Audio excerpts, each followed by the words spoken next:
Today, I'm going to tell you about one of the most shocking and mysterious murder cases in North Carolina history. The killing of Faith Hedgepeth was a bright and beautiful young woman who had a promising future ahead of her.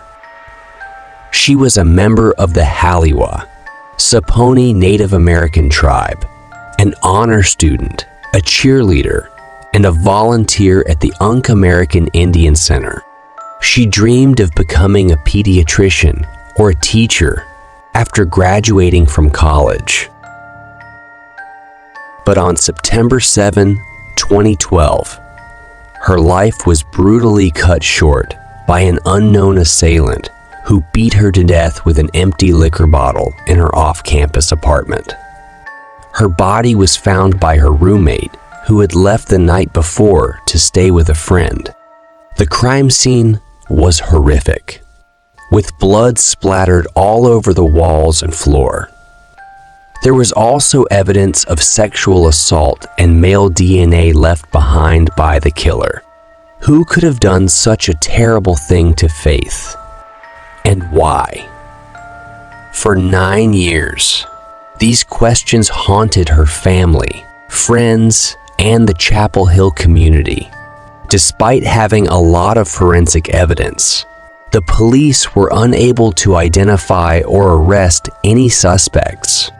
They released some clues to the public, hoping to generate leads or tips, but none of them led to a breakthrough. Some of these clues included a note left on the bed near Faith's body that read, "I'm not stupid, bitch jealous." The note was written on a takeout bag from a nearby restaurant that Faith and her roommate had ordered from earlier that day. The police believed that the note was written by the killer, but they could not match the handwriting or DNA to anyone. A voicemail that Faith accidentally recorded on her friend's phone around 1:23 a.m. on the night of her murder. The voicemail captured some background noise and voices that sounded like Faith and another woman talking to two men at a nightclub called The Thrill. The police enhanced the audio and tried to decipher what was being said, but they could not conclusively determine who the speakers were or what they were talking about. A composite sketch of what the killer might look like based on his genetic phenotype. In 2016, the police enlisted the help of a Virginia DNA testing company called Parabon Nanolabs to create an image of the suspect's appearance using his DNA sample. The image showed a man with olive skin, brown or black hair, brown or hazel eyes, and some freckles. But none of these clues helped to crack the case. The killer remained at large, and Faith's family and friends continued to seek justice and closure. That is, until September 16, 2020. When the Chapel Hill Police Department announced that they had finally made an arrest in the case. The suspect was identified as Miguel Enrique Salguero Olivares, a 28-year-old man from Durham, North Carolina. He was charged with first-degree murder and held without bond. How did the police catch him? Well, it turns out that Salguero Olivares had been arrested for drunk driving in August 2020. And his DNA was taken as part of the routine procedure. His DNA matched the DNA found at Faith's crime scene, and he was linked to her murder. The police did not reveal any details about how Salguero Olivares knew Faith or what his motive was. They also did not say if he was one of the men heard on the voicemail or if he wrote the note.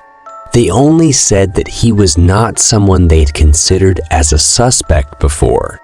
The arrest came as a shock and a relief to Faith's family and friends, who had waited for almost a decade for this moment. They expressed their gratitude to the police and the public for their support and prayers. They also said that they hoped that Salguero Olivares would be convicted and sentenced to life in prison or death for his crime. The arrest also raised awareness about the issue of violence against indigenous women, who face disproportionately high rates of murder and sexual assault in the United States. Faith's case is one of many examples of how indigenous women are often overlooked or ignored by the media and the justice system. Faith Hedgepeth's murder is one of the most tragic and baffling cases I have ever heard of. It took 9 years for her killer to be caught, but it also took 9 years for her family and friends to get some answers and peace. I hope that this video has shed some light on her story and honored her memory. Thank you for watching this video. If you liked it, please give it a thumbs up and subscribe to my channel for more true crime content. And don't forget to comment below your thoughts on this case. Until next time, stay safe and stay curious.